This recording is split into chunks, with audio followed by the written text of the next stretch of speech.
پہنی کفنی کالی ہے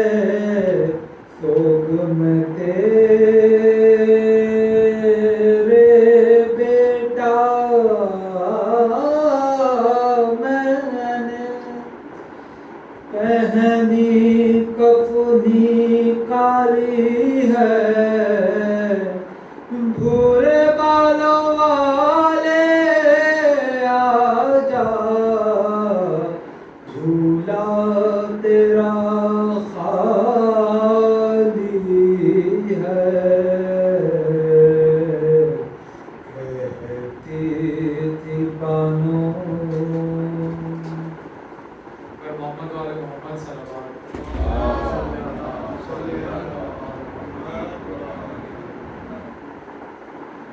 ایک اور دوسری شعر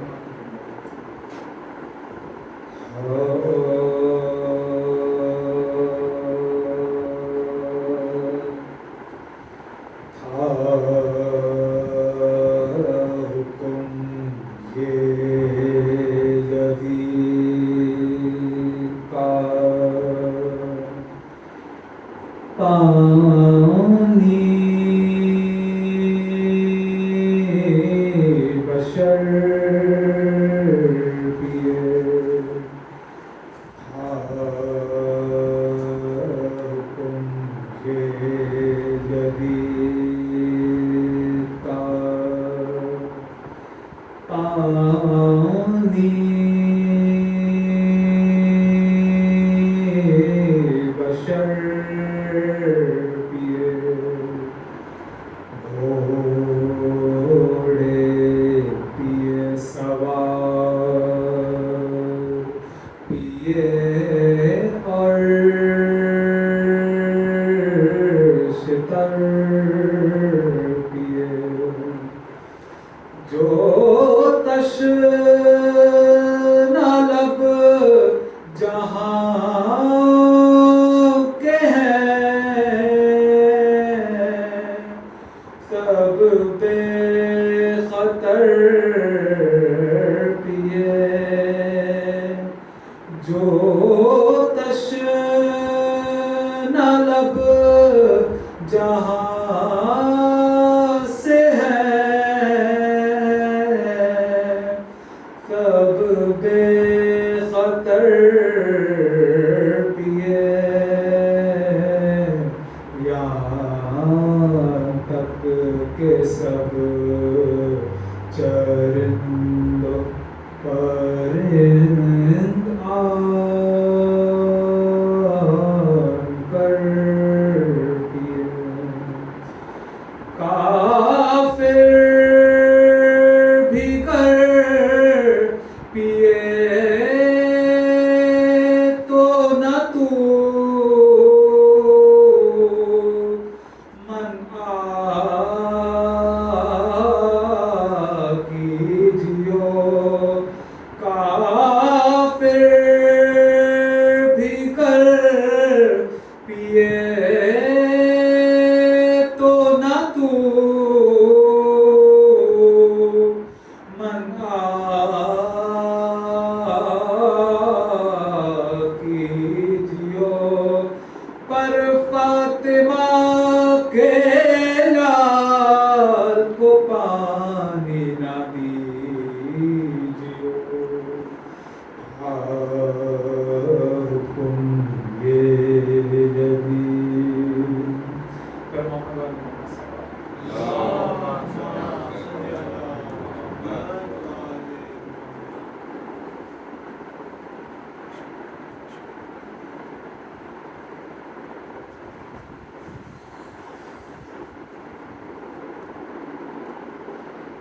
گر فاطمہ زہرا کا جب شان قدر ہے، گر فاطمہ زہرا کا جب شان قدر ہے، یہ وحی کی منزل ہے، یہ قرآن کا گھر ہے، اسلام کے ماحول میں ایمان کا گھر ہے، مومن کی منافق کی پہچان کا گھر کچھ لوگ مرے جاتے ہیں اس انجمن میں، اس گھر کا جو دروازہ ہے مسجد کے سنگ میں، اللہ نے اس گھر کو نبوت سے نوازا، دنیا میں سے دین و شریعت سے نوازا، عصمت سے امامت سے ولایت سے نوازا، ہر فرد کو قرآن کی آیت سے نوازا، سانچے میں مشیت کے یہ افراد ڈلے ہیں، سب چادر تطہیر کے سائے میں پڑے ہیں، گھر فاطمہ زہرا کا جب شان کا گھر ہے۔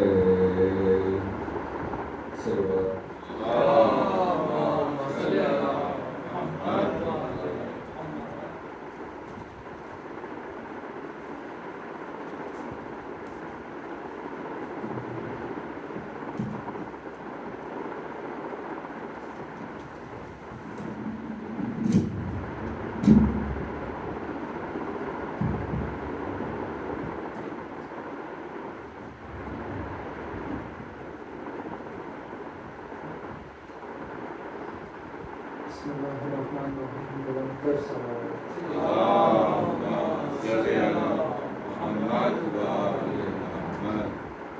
بسم اللہ الرحمن الرحیم، قبل هذا اعوذ باللہ من الشیطان اللعین الرجیم، بسم اللہ الرحمن الرحیم، الذین هدانا لهذا وما كنا لنهتدي لولا ان هدانا الله،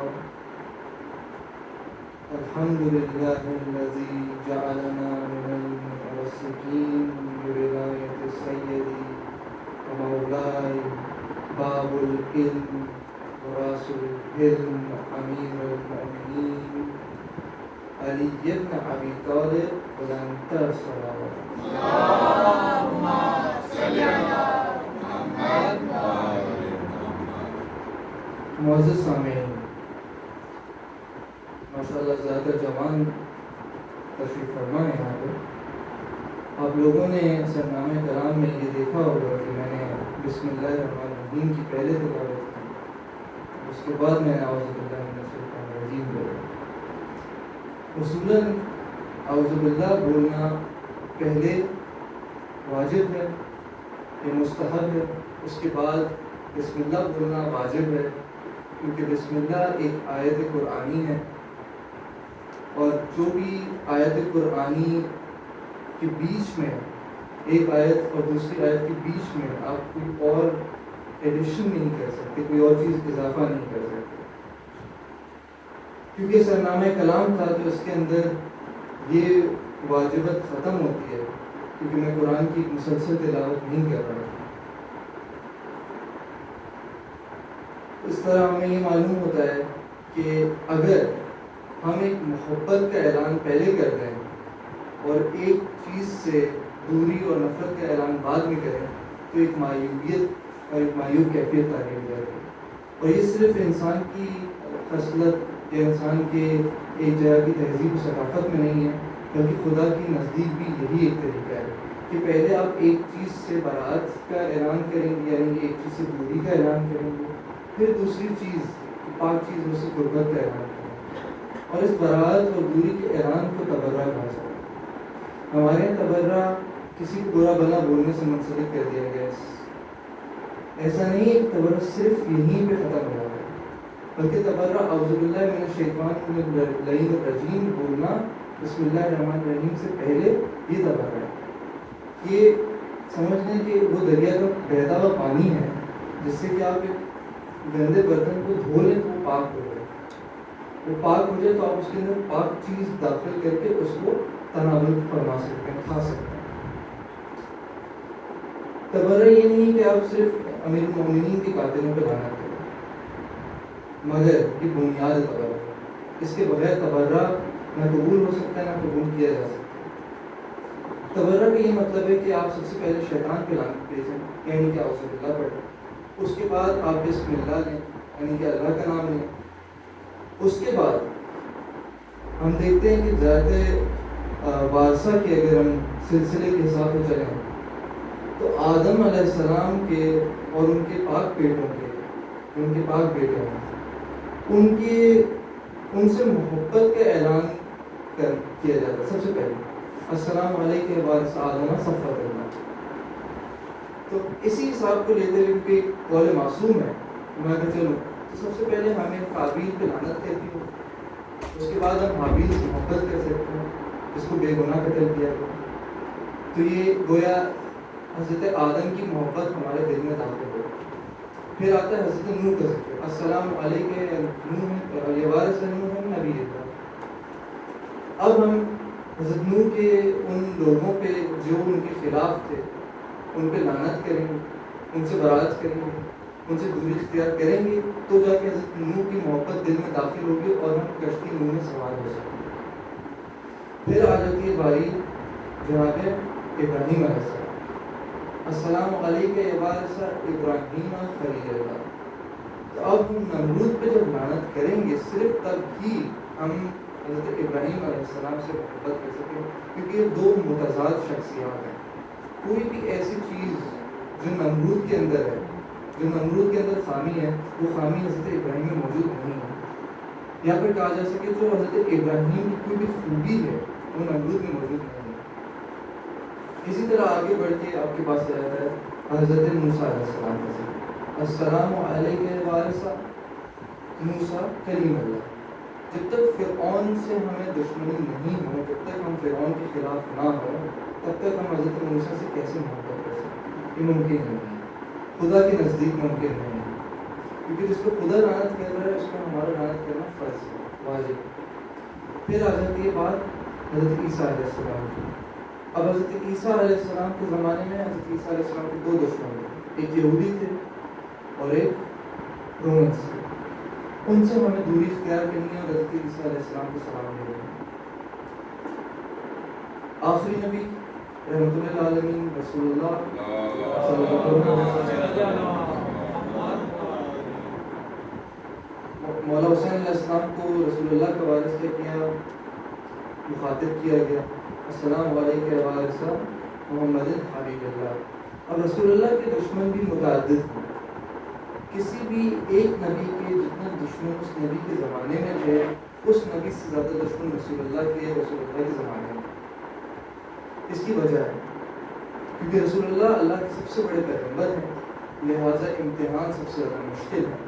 صحیح, رسول اللہ کا دشمن اس کے نام بھی نہیں لے سکتے. مسئلہ یہ جن کے نام لے سکتے ہیں امیہ بن حرب, ابو جہل, ابو لہب. ان میں سے ابو لہب جو ہے وہ رسول اللہ کی سگا چچا ہے. لعنت کیوں ہو رہی؟ کیونکہ وہ معرفت رسول اللہ نہیں رکھتا, وہ بت پرستی نہیں کرتا تھا, مگر کیونکہ اس نے رسول اللہ سے عداوت رکھی اس لیے اس کو قرآن لعنت بھیجی اور اس کی ذات پہ لعنت بھیجی اور اس کے خاندان پہ لعنت بھیجی. جو خاندان سے یہاں پہ مطلب ہے جو اس کی آگے نسل بڑھ رہی ہے اس پہ اللہ نے لعنت بھیجی. اس کا مطلب کہ نسل بڑھ گئی اور ہر دشمن کی نسل بڑھ گئی اور وہ آگے جا کے رسول اللہ کی نسل جس کو ہم سلام بھیجتے ہیں ان کی دشمن بنی.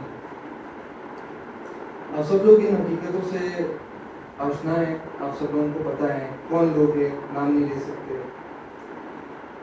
پھر آپ کے پاس آ جاتا ہے السلام علیکم یا وارث امیر المومنین علیہ السلام ولی اللہ. مولا علی کے کون دشمن ہیں؟ بڑا مشکل ان کا نام لینا, مگر میں ابن ملجم کا نام لے لیتا ہوں. ابن ملجم پہ جب تک لعنت نہیں بھیجیں گے تب تک مولا علی کی جو ولایت ہے نا وہ آپ کے دل میں داخل نہیں ہوگی. اس کی وجہ ہے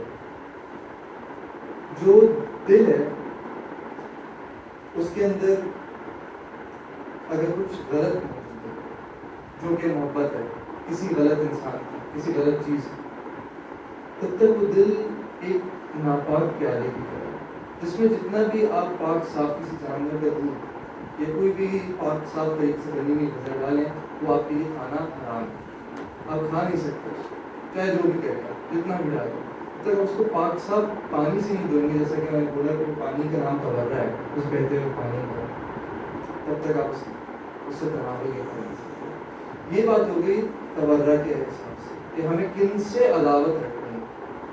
پھر آ جائے گی بات محبت۔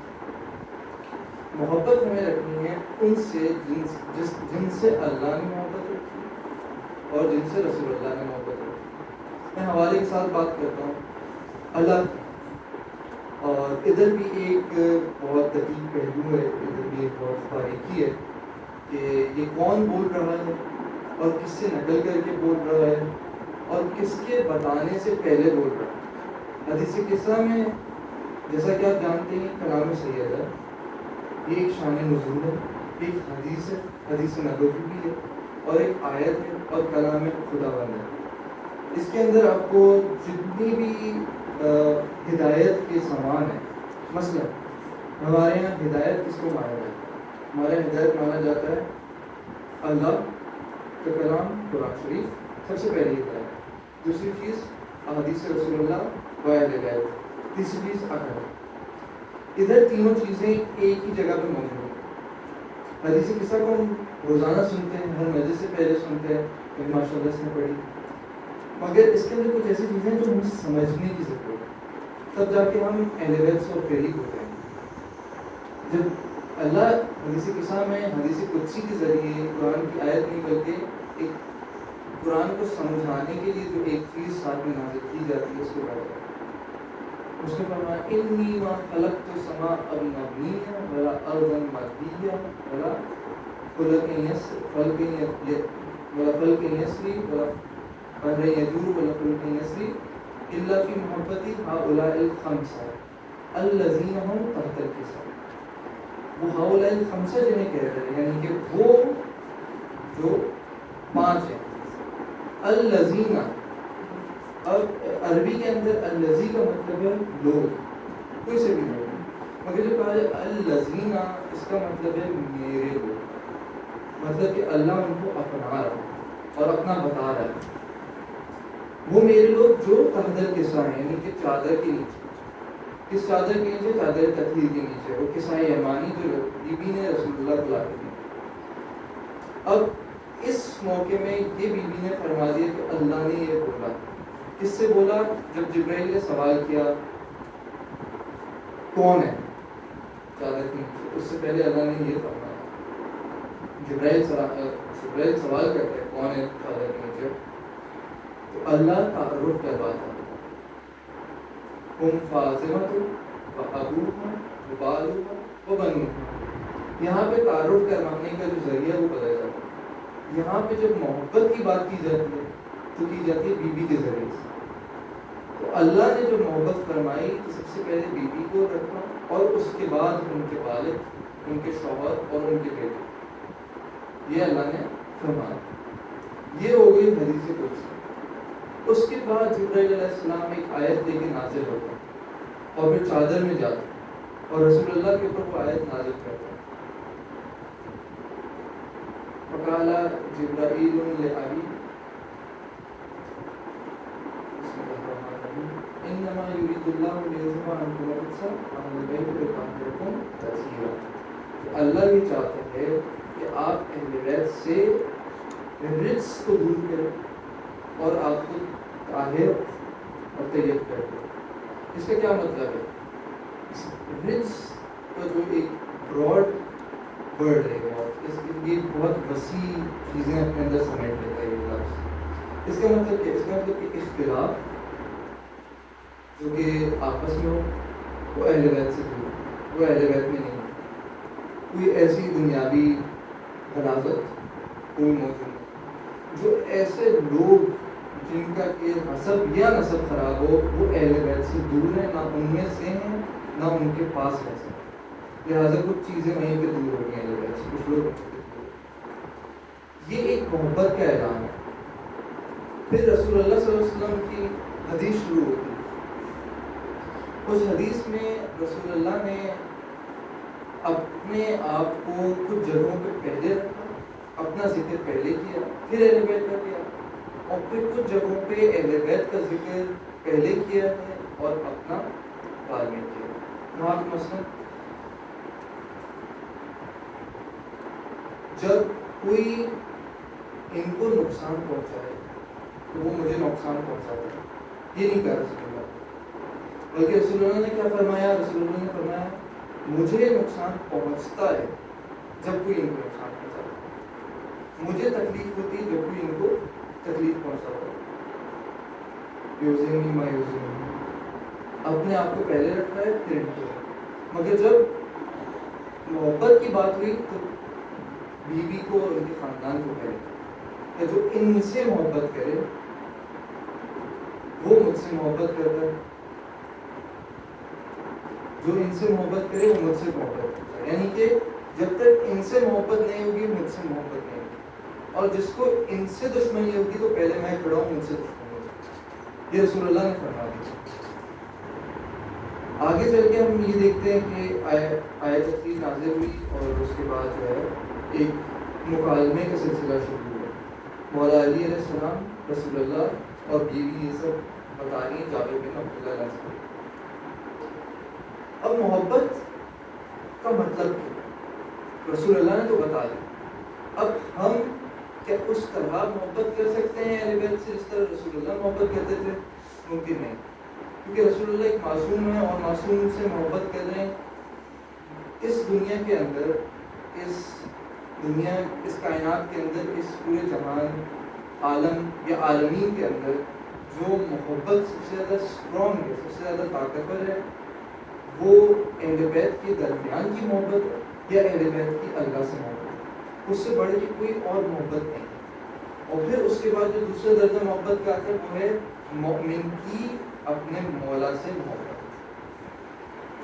یعنی کہ اگر میں ایک لفظ استعمال کروں کیونکہ عربی میں ہے مولا کا ماننے والا، اس کا اگر عربی میں آپ دیکھیں اس کو کہا جاتا ہے موالی، موالی کی مولا سے محبت، یہ دنیا کی سب سے بڑی محبت ہے، بعد اس کے جو رسول اللہ کی اللہ سے محبت ہے اور رسول اللہ کی اپنے خاندان سے محبت، یہ درجات ہے محبت۔ اب ہم شیعوں کے لیے چھٹے امام صادق آل محمد ہمیں انہوں نے ایک زیارت کا جو ہے تعلیم فرمائی، اس زیارت کا نام ہے زیارت عاشورہ۔ بیشتر افراد یہاں پر شب جمعہ ہے، کچھ لوگ روزانہ اس کو پڑھتے ہوں گے۔ ایک بہت خوبصورت عمل بھی ہے، کسی کو اپنی کوئی حاجت پوری کروانی ہو اللہ سے تو 40 دن تک وہ زیارت عاشورہ مکمل طریقے سے پڑھے، اس کی وہ حاجت ان 40 دن کے اندر پوری ہو جاتی ہے۔ کچھ منتیں ایسی ہوتی کہ آپ مانیں گے، آپ کو کام کریں گے، اس کے بعد کبھی جا کے پوری ہوگی۔ یہاں پہ امام حسین کا جب ذکر آتا ہے تو ایک اللہ کا جو ہے طریقہ بدل جاتا ہے، ابھی تم ختم بھی نہیں کرو گے تمہاری کوئی چیز پوری ہو سکتی ہے۔ یہ ان کا طریقہ ہے، وہی طریقہ ہے جو راہب کے لیے اپنایا گیا تھا جب اس کو 7 بیٹے دے دیے گئے تھے، جو گھر پہنچا تھا پہلے سے بچے موجود تھے۔ تو اب زیارت عاشورہ کے اندر ایک جملہ میں آدھا جملہ آپ کے سامنے پڑھتا ہوں۔ الذی مہاج من دون الحسین علیہ السلام یوم الولود۔ اب مہاج یہاں پہ کیا کیا جاتا ہے؟ یہاں پہ کہا جاتا ہے اللہ ہمارے دل میں مولا حسین کی محبت کو ہمیشہ کی رکھے۔ یہ ترجمہ غلط ہے، بالکل غلط ہے، اور یہ اس کی جو فصاحت ہے نا اس جملے کی اس تک پہنچ ہی نہیں سکتا۔ مہاج دل کو نہیں کہا جاتا، بلکہ ڈاکٹر تشریف فرمائیں، یہاں پہ جب ایک جانور کو بھی اگر ذبح کرتے ہیں تو اکثر افراد نے دیکھا ہوگا کسائی جانور کو کاٹتا ہے ذبح کرنے کے بعد، اور اس کی جو کیوٹی ہے، جو تھوراسک کیوٹی ہے، اس کو کاٹ کے اس کے اندر سے اس کا دل نکال دیتا ہے، پھر وہ دل کے اوپر 2 دفعہ ایک خط کھینچتا ہے، ایک کٹ لگاتا ہے، 2 دفعہ کٹ لگاتا ہے، اور اس میں کچھ خون ٹپکتا ہے۔ وہ ایک مستحب عمل ہے جانور کو کاٹنے کی، اور اس کے اوپر وہ 2 دفعہ تکبیر پڑتا ہے۔ یہ عمل جب وہ خون ٹپکتا ہے، جب وہ خون بچا ہوا ہوتا ہے، انسان جو جانور کی پورے جسم سے خون بہہ گیا، آپ نے اس کو حلال کر دیا، اب وہ آپ کے کھانے قابل ہے، تو وہ جو اس کے دل میں خون بچ گیا تھا نا، اس خون کو عربی میں کہا جاتا ہے معاج۔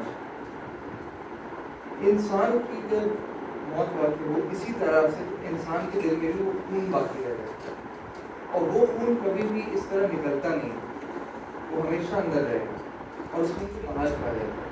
اور اس جملے کے اندر یہ کہا گیا ہے امام کی طرف سے امام کے لیے اور امام کے شیعوں کو بتانے کے لیے کہ یا مولا ہمارے دل میں آپ کی محبت تب تک رہے گی جب موت کے بعد بھی ہمارے محل میں خون باقی رہ گئے۔ تو یہ ایک ڈگری آف محبت یعنی ڈگری آف لو دے دیا گیا، تب تک محبت کرنی ہے امام سے۔ جو امام کے انصار ہیں جن پہ ہم کسی زیارت کے سلام دیتے ہیں، السلام علی الحسین وعلی علی بن الحسین وعلی اولاد الحسین وعلی اصحاب الحسین۔ یہ جو اصحاب ہیں ان کی محبت کس درجے کی ہے؟ وہ اسی درجے کی ہے کہ جب تک معاج میں خون باقی ہے تب تک وہ امام کا نام لے رہے ہیں، اور امام کی گود میں اپنا دم توڑا۔ سب سے پہلے کس نے دم توڑا؟ غور کے بیٹے نے۔ سب سے پہلے غور کا بیٹا قربان ہوا، پھر غور قربان ہوا، پھر غور کا غلام قربان ہوا۔ یہاں پہ کیا ہے؟ یہاں پہ مولا نے ہمیں ٹالرنس کا سبق سکھا دیا، ایکسیپٹنس سکھایا کہ جو آ رہا ہے اس کے لیے راستہ ہموار کرو اور اس کو اپنے گلے لگاؤ، جو جا رہا ہے اس کو کبھی روکو نہیں، جو آ رہا ہے اس کو کبھی بھگاؤ نہیں۔ سب سے بڑے صحابی مولا کی، میں اہل بیت کی بات نہیں کر رہا، مولا عباس کی بات نہیں کر رہا، جو اصحاب میں سے سب سے بڑے ہیں ان کا نام حبیب ابن مظاہر۔ حبیب ابن مظاہر کی سن کچھ روایت کے مطابق 78 سال ہے، کچھ کے مطابق 75 سال ہے، کچھ کے مطابق 80 سال ہے۔ سب سے کم جو ان کی سن بتائی گئی وہ 68۔ تو ایک اگر ایوریج لے لیں تو آپ کی عمر بنتی 72، 72 سال، جو کہ نمبر آف جو کہ یعنی جتنے شہید ہیں اس 72 سال، اگر ہم اس کو کیری آن کریں اس کو لے کے چلیں تو 72 سال کے ایک صحابی ہیں۔ کوفہ کے اوپر جو ہے دروازوں پہ چیک پوائنٹس، چیک پوسٹ بنا دی گئی ہیں، کوئی امام حسین کی مدد کو جا نہیں سکتا، کوئی باہر سے اندر آ نہیں سکتا۔ اتنے میں امام حسین علیہ السلام کربلا سے ایک خط لکھتے ہیں اپنے حبیب کے نام، اور اس خط میں حبیب کو حبیب ابن مظاہر کہتے نہیں بلکہ حبیب حسین کہہ کے مخاطب کرتے ہیں۔ وہ خط جاتا ہے، حبیب ابن مظاہر کھانا تناول فرما رہے ہیں، کافی ساری چیزیں، کافی ساری واجبات ہیں جو آج کل لوگ نہیں کہہ پاتے۔ ایک واجبات یہ کہ واجبات یہ ہے کہ جب انسان کھانا کھا رہا ہو اور ایک دم اس کو شروع کر دیا کھانا تو اس کو اٹھنا نہیں چاہیے، مستحب کے لیں کہ اس کو اٹھنا نہیں چاہیے، مگر اس دفعہ جیسی دروازہ اچانک سے کھٹکا، کسی کو ایکسپیکٹ نہیں کرے، کسی کی امید نہیں کہ کوئی آئے گا اس وقت، تو آپ نے آواز لگا کے کون ہے؟ تو انسان نے جواب دیا سفیر حسین۔ اپنا کھانا چھوڑ دیا، اٹھے، خط آیا، خط کو آنکھوں سے لگایا، خط کو کھول کے دیکھا، آنکھوں سے آنسو جاری ہوئے۔ آپ کی زوجہ نے آپ سے سوال کیا کیا لکھا ہے، آپ نے خط سامنے کے دیکھ کے بولا جا نہیں رہا۔ اس میں آپ کو حبیب حسین کے لیے مخاطب کیا، آپ نے کہا اپنی زوجہ سے کہ آج سے تم آزاد ہو، میں جا رہا ہوں اپنے مولا کی نصرت کرنے، تمہارے پاس ایک غلام ہے، یہ غلام بھی آزاد ہے۔ تو اب کیا ہوتا ہے؟ اب ایک مکالمہ ہوتا ہے، اب ہمیں مولا بتا دیں، اب ہمیں اس مکالمے سے کیا پتہ چلتا ہے؟ ان کی زوجہ فرماتی ہیں حبیب اب جب موقع ملا تو آپ مجھے آزاد کر دیں۔ اتنے میں غلام آتا ہے، غلام فرماتا ہے اے میرے مالک میں آزاد نہیں ہونا چاہتا، میں قربان ہونا چاہتا ہوں، میری قربانی ہی میری آزادی ہے۔ آپ اپنے خانوادے کے ساتھ، اپنی زوجہ کے ساتھ اور اپنے غلام کے ساتھ کوفے سے نکلتے ہیں چھپکے سے، کچھ ایسے طریقوں سے راستے بدل بدل کے کربلا پہنچتے ہیں۔ کچھ ایسی ہستیاں ہیں کربلا میں جن کے آنے پہ بی بی نے ان کو سلام کیا۔ ایک بر بی بی سلام بھیجا، بی بی زینب سلام اللہ علیہ، ایک حبیب نے مظاہر کو بی بی زینب نے سلام کیا اور کیا کہا، اے حبیب، جب مسلسل دشمنوں کے گھوڑوں کی ٹاپوں کی آواز آ رہی ہے اور الگ الگ دستے آ کے جمع ہو رہے ہیں، تو آپ حسین کے واحد حبیب ہیں جو یہاں آئے۔ آپ دیکھتے ہیں، آپ جب کربلا جاتے ہیں تو جناب حبیب نے مظاہر کا جو مقبرہ ہے، جو ان کی زری ہے، وہ تھوڑی سی الگ ہے، وہ گھر شہیدوں میں نہیں ہے۔ وہ اسی لیے کیونکہ امام زین العابدین علیہ السلام نے آپ کی قبر بناتے ہوئے آپ کو ایک نام، آپ کو ایک لقب سے نوازا۔ آپ نے کہا ہے شیخ الانصار۔ نثار، انصار کا مطلب ہے جو نثار ہو جائے، نصرت کرے، خود نثار ہو جائے، یہ انصار کہلاتے ہیں، یہ ناصر کہلاتے ہیں۔ تو شیخ الانصار یعنی سب سے بڑا وہ جو انصار میں سے، اس کو بیوی نے مرایا ہے کیونکہ بیوی نے سلام بھیج دیا۔ یہاں پہ آپ ایک سیکوینس دیکھ رہے ہیں جو میں نے آغاز میں حدیث قصہ کا ذکر کیا، پھر اب آپ کربلا کے اس مرحلے پہ موجود ہیں کہ بیویوں کا جو سلام بھیجنا ہے نا، وہ سب سے زیادہ جو ہے وزن رکھتا ہے اللہ کے نزدیک۔ اور اس کے برعکس اگر دیکھا جائے تو ایک موقع پہ مولا علی علیہ السلام کے گلے میں رسی ڈالی گئی اور آپ کو مدینہ کی گلیوں سے لے جا کے دارالمنورہ میں، مسجد نبی میں کھڑا کر دیا۔ اس وقت بی بی نے روضہ رسول پہ دعا کرنے کے لیے ہاتھ بلند کی اور مسجد نبی کی دیواریں بلند ہو گئی، یعنی کہ گویا اگر وہ الفاظ بھی فرما دیتی ہیں تو دنیا ختم ہو جائے۔ وہیں سے مولا کے گلے سے رسی نکالی اور سب لوگ بھاگ گئے۔ مسجد نبی کی دیواریں اتنی بلند ہو گئی تھی کہ ایک گھوڑا سوار نیچے سے گزر سکتا تھا۔ اس کا مطلب ہے کہ مسجد نبی اور روضہ رسول دنیا سے اٹھا لیا جاتا، بیت اللہ دنیا سے اٹھا لیا جاتا، القدس دنیا سے اٹھ جاتا اور دنیا ختم۔ یہ ایک موقع۔ دوسرا موقع ابھی بی بی زینب سلام اللہ علیہ دمشق میں یزید کے دربار کے دروازے کے سامنے موجود ہیں اور بی بی نے ہاتھ بلند کیے اور امام زین العابدین علیہ السلام نے فرمایا، یا اماں، یعنی کہ میری پھوپھی، آپ کا حق بنتا ہے کہ آپ یہاں پہ بدعا کریں، مگر امام حسین علیہ السلام کے خون کا بہانے کا جو مقصد تھا وہ ظاہر ہو گیا۔ لہٰذا ہم یہ دیکھتے ہیں کہ آگے بی بی زینب سلام اللہ علیہ وہ ہستی ہیں جنہوں نے پرچم عباس، یا پھر اگر میں کہوں جو لواء ہے، اب یہاں پہ عربی کا ایک کچھ طریقہ کار آ جاتے ہیں۔ مثلا ایک چیز کہلاتی ہے عربی کے اندر علم۔ علم کیا ہے؟ علم انگلش میں ٹرانسلیٹ کریں تو اسٹینڈرڈ ہو جاتا ہے۔ اسٹینڈرڈ وہ ہے جو یہاں کا پنجہ دیکھ رہے ہیں اضافہ خانے کے اندر، یہ علم۔ پھر ایک پھریرا ہے جو کپڑے کا بنا ہو، اس کو عربی میں رایت کہا جاتا ہے، رایت۔ پھر ایک چیز آتی ہے جو اس کے اندر آپ ایک پول لگا دیں اور پھر اس کو ایک پوری مسلسل شکل دے دیں، جو علم آپ کے سامنے موجود ہے، اس پورے کو کہا جاتا ہے لواء۔ سب سے پہلے آئی لواء الخان، جو مولا علی علیہ السلام کو رسول اللہ نے دی، اور مولا علی علیہ السلام کے پاس وہ لواء آئی جو حضرت آدم علیہ السلام سے لے کے حضور صلی اللہ علیہ وسلم تک ہر نبی کے پاس تھی۔ وہی لواء مولا حسن علیہ السلام کے پاس آئی، وہی لواء مولا حسین علیہ السلام کے پاس آئی جو مولا نے مولا عباس کو دی، اور مولا عباس کی شہادت کے بعد وہ لواء کس کے پاس بھی؟ بی بی زینب کے پاس، ابھی امام سجاد کے پاس نہیں، بی بی زینب کے پاس۔ تو جو کہا جاتا ہے نا کہ بی بی سپر حرم ہے،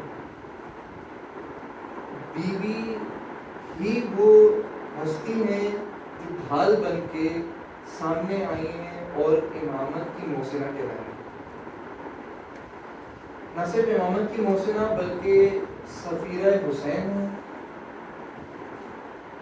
اور جیسے بقیت اللہ کہا جاتا ہے امام جو ہے وہ بقیت اللہ ہے. ہمارے لیے بقیت اللہ امام مہدی علیہ السلام. بقیت الحسین جو ہے نا وہ بی بی جنہوں نے امام حسین علیہ السلام کو باقی رکھا. اور شام کے اندر ایک انقلاب برپا ہو.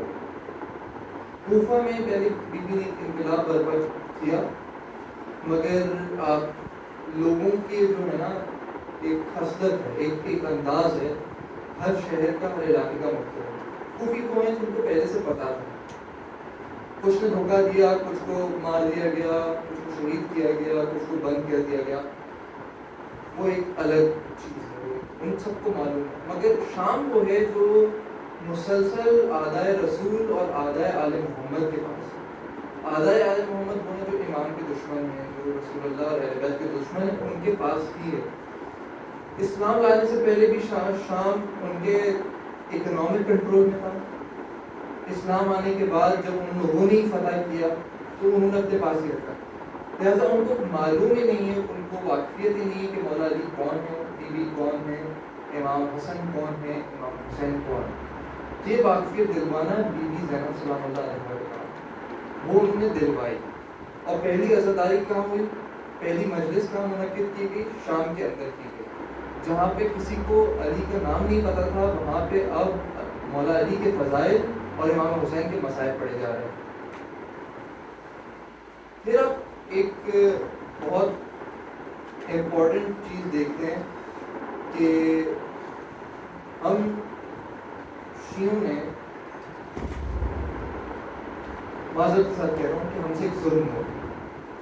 ہسٹری میں ایک بہت بڑا ظلم ہوا. ہم نے امام حسن علیہ السلام کے بارے میں تحقیق نہیں کی، ہم نے ان کے بارے میں پڑھا نہیں.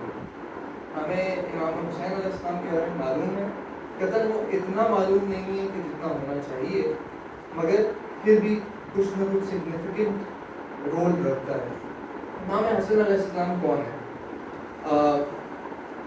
وقت کم ہے، مسائل کی طرف بڑھنا ہے، مگر امام حسن علیہ السلام پہ تھوڑا سا ایک چیز بتا چلوں کہ میرے پاس مثلاً 50,000 روپے، میں نے 50,000 ایک انسان کو پکڑے، جاؤ اس کی ایک زمین خریدا، اس نے اپنے نام پہ زمین خریدی. میرے پاس کوئی گواہ نہیں ہے، کوئی بھی بندہ نہیں ہے، اور اس نے وہ زمین خرید دی اپنے نام پہ. میں کہہ رہا ہوں مجھے میری زمین دے دو، اس نے کہا کہ نہیں دوں گا. کیا کر دوں؟ میں کورٹ گیا، میں نے سب کچھ کیا، مجھے وہ زمین نہیں ملی. سوچنے کی بات یہ ہے کہ میرے پاس تو کوئی ثبوت ہی نہیں، کوئی بنا ہی نہیں جس کے اوپر میں لڑ سکوں اس زمین کے لیے. اسی طرح اگر امام حسن علیہ السلام جو کہ امام حسین کی بھی امام ہیں، وہ صلح پہ شرائط نہ لکھتے اور حاکم شام کی طرف صلح نہ کرتے تو جواز نہیں تھا امام حسین علیہ السلام کے قیام، اور جواز نہ ہوتا امام مہدی علیہ السلام کے آنے کے بعد ہونے والے قیام کا. وہ ایک پیپر ورک ہے، وہ ایک سگنیچرڈ پیپر ورک ہے. جب مولا نے یہ لکھ دیا کہ تمہارے پاس ہمارے پاس خلافت آئے گی تو کسی اور کے پاس جانا ایک جرم. یہ جو ایک تحریر تھی نا امام کی، یہ بنیاد ہے کربلا کی، اور یہی بنیاد ہوگی امام مہدی علیہ السلام کے قیام کی. یہ وہ پیپر ورک ہے جو بتاتا ہے کہ ہاں یہ اصل میں کس کی ہے، اور یہ کس کے پاس گئی اور کس سے واپس آنی تھی. جو واپس نہ آئی تو اس کے بعد کربلا ہوگی. اور اس کے بعد متعدد جگہوں پہ آپ دیکھتے ہیں کہ اماموں نے ظلم برداشت کیے اسی چیز کی وجہ سے. پھر آپ مظلوم آل محمد کو دیکھیں، امام حسین علیہ السلام کو آپ نے قیام کیا، آپ نے کربلا میں سب کچھ قربان کیا. اس قربانی کو ہم سمجھ تو نہیں سکتے مگر کوشش کر سکتے ہیں کہ ایک سیکوینس ہے، ایک طریقہ ہے. سب سے پہلے وہ قربان ہوا جو سب سے آخر میں آیا، حر کا بیٹا. پھر گر. پھر ہم دیکھتے ہیں اس طرح آہستہ آہستہ کر کے ایک انوکھے انداز میں، ایک الگ سے انداز میں قربانی کا سلسلہ ہے. تو علماء کے مطابق یہ وہ سلسلہ ہے کہ مولا جانتے تھے کسی کی کتنی برداشت ہے. یہاں پہ کیا مطلب ہے برداشت ہے؟ کیا کوئی ایسا ناصر امام تھا کہ جو چھوڑ چلا جاتا؟ نہیں، مگر ایسا ممکن تھا کہ کسی کی وہ دیکھ کے شہادت ہو جاتی. یہ ممکن تھا کسی کا دل پھٹ جاتا. اسی لیے کربلا ہے اس کے بارے میں تصور کر کے انسان کے دل پہ کیفیت طاری ہوتی. لوگ بے ہوش ہوتے ہوئے دیکھیں اور لوگ دم بھی توڑتے ہیں. اور توڑا ہے تاریخ میں لوگوں نے، ایسا متعدد دفعہ ہوا اور کافی دفعہ ہوا. تو یہاں پہ ایک شہادت ایسی ہے جس کے بارے میں ہم نہیں جانتے. ہو سکتا ہے کچھ لوگ جانتے ہوں مگر متعدد شیعوں کو اس بارے میں معلوم نہیں ہے. پہلی بات، کربلا کے اندر کچھ ایسی ہستیاں ہیں اور وہ کچھ ایسی ہستی کے بچے ہیں. مجھے ایک بات بتائیے، کربلا میں امام حسن علیہ السلام کے کتنے بیٹے تھے؟ 2 3 3 بیٹے شہید ہوئے، 1 بیٹے زندہ بچ گئے. مولا عباس علیہ السلام کے عموماً لوگ یہ جانتے ہیں کہ محمد بن عباس شہید ہوئے. فضل بن عباس مدینہ میں تھے جن سے ان کی نسل چلی، حالانکہ ایسا نہیں ہے. فضل بن عباس، محمد بن عباس اور مولا کے ایک اور بیٹے ہیں وہ کربلا میں شہید ہوئے. مولا عباس کے 3 بیٹے کربلا میں شہید ہوئے. امام حسن کے 3 بیٹے کربلا میں شہید ہوئے. حضرت مسلم کے 1 بیٹے کربلا میں شہید ہوئے. حضرت عباس بن عبد المطلب کے 1 بیٹے کربلا میں شہید ہوئے. یہ بنو ہاشم کی زبان کے شہید ہوئے ہیں. مگر جہاں پہ قاسم ہے، جہاں پہ امام حسن علیہ السلام کے مختلف بیٹے ہیں، حسن مثنیٰ جو کہ دوسرے حسن ہیں، جہاں پہ عبداللہ الرضی ہیں، جہاں پہ عبداللہ الاصغر ہیں، جہاں پہ حضرت جعفر طیار کے والی و وارث، وہاں پہ ایک ایسی ہستی ہے جو ان سب میں سے حسن میں سب سے زیادہ علم بن کے سامنے آئی اور ان کو کہا جاتا ہے قمر بن ہاشم ابو عباس. مولا عباس کی شہادت امام حسین علیہ السلام کے لیے سب سے دردناک ہے، سب سے زیادہ مشکل، سب سے بڑا مسائل بھی مولا عباس کی شہادت ہے. مولا عباس کی شہادت کا جو ایک سلسلہ ہے اور ایک کیفیت ہے وہ سب شہداء سے مختلف ہے. مولا جنگ کرنے نہیں گئے، مولا پانی لینے گئے. پانی کس کے لیے لینے گئے؟ سیدہ سکینہ کے لیے لینے گئے. پیاسی بچی کے لیے پانی لینے گئے. یہاں پہ ایک مسائل خیز بات میں آپ کو بتا دوں کہ مولا عباس کی ایک بیٹی بھی کربلا میں پامال ہو گئی، مگر آپ کو کہیں پہ یہ نہیں ملتا کہ مولا عباس نے اپنی بیٹی سے ایک دفعہ بھی پوچھا ہو کیا بیٹی رقیہ تم پیاسی ہو؟ ایک دفعہ بھی مولا نے یہ سوال نہیں کیا. مگر آپ کو متعدد دفعہ مکالمہ بی بی سکینہ بنت حسین اور مولا عباس کے بیچ میں ملتا ہے. اس سے ہمیں یہ پتہ چل رہا ہے مولا عباس آج سب کچھ، اولاد، مال، اسباب، خود اپنی پسند، اپنا جلال، اپنا جمال، سب کچھ امام کو قربان کرنے کے لیے تیار ہے. مولا عباس علیہ السلام بیوی کے لیے پانی دینے گئے اور ایک وقت ایسا ہے جب بازو قلم ہوا، ایک دوسرا بازو قلم ہوا.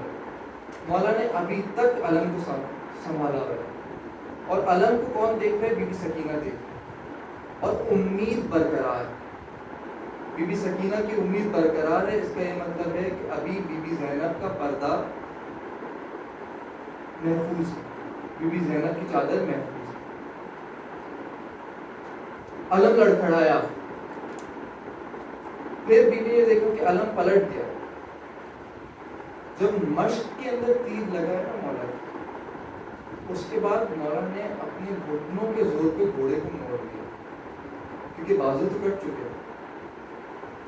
جب گھوڑے کو مولا نے واپس موڑ لیا اور گھوڑے کو واپس خیموں سے دور لے جا رہے ہیں، مشق چھپ چکی ہے، پانی بہہ چکا ہے۔ مولا نہیں چاہتے کہ وہ خیموں میں جائیں بغیر پانی کے، کیونکہ سکینہ پیاس ہے، اور سکینہ کو ایک آس ہے، ایک امید ہے اپنے امن جانے سے۔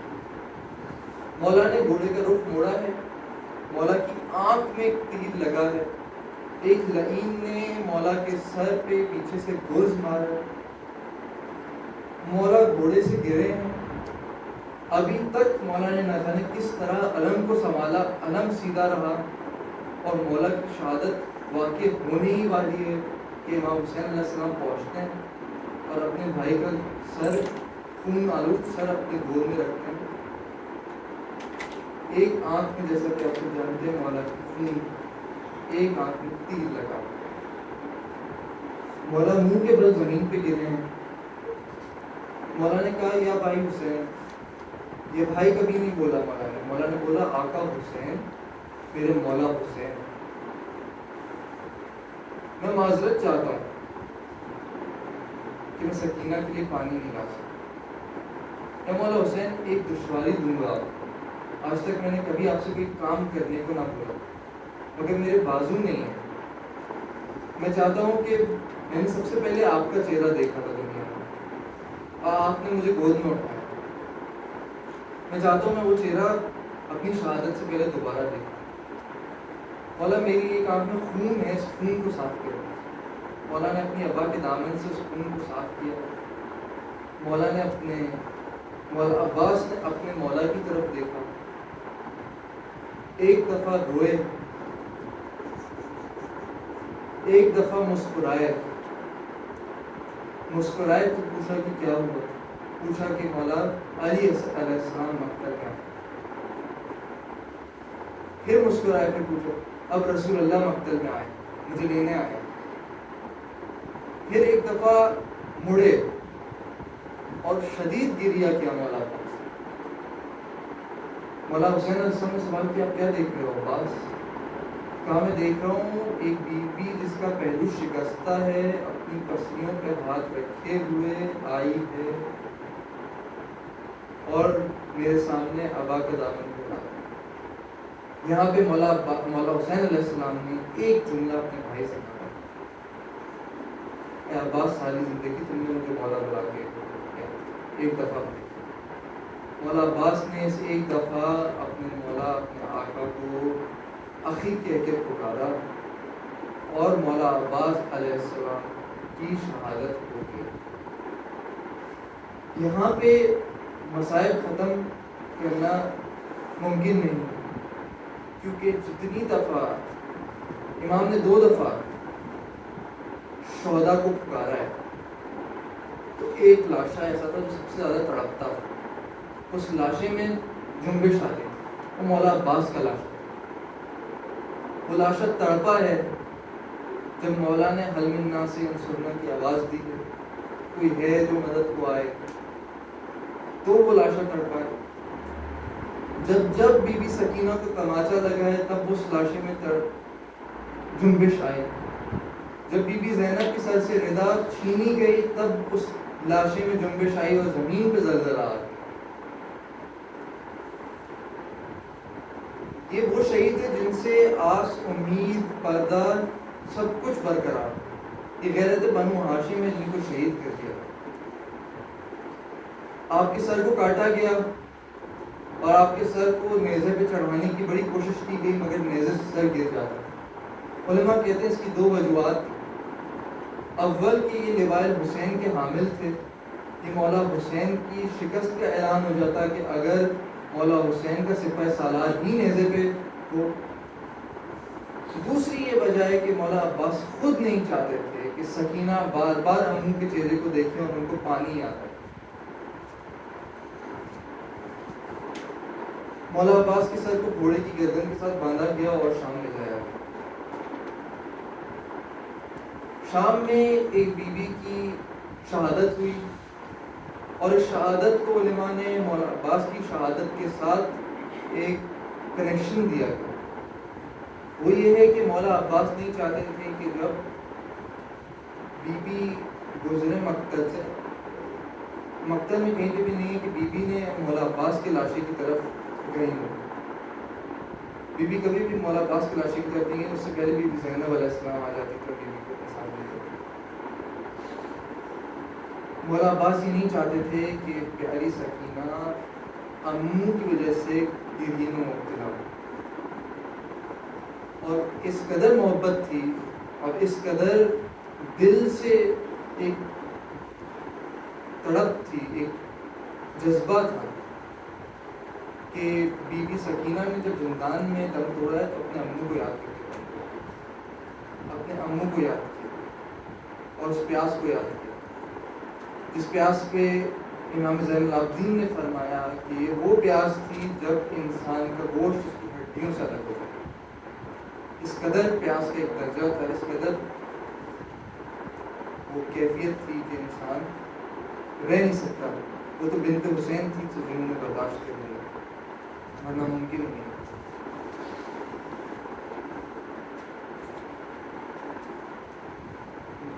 ہم سب منتظر ہیں امام مہدی علیہ السلام کہ وہ آئیں اور اس علم کے ساتھ آئیں جو علم مولا عباس نے اٹھایا، اور امام مولا عباس کے ان کٹے ہوئے بازوؤں کا، تیر لگی آنکھ کا، کٹے ہوئے سر کا، پامال ہوئے بدن کا بدلہ لے اور ایک ایک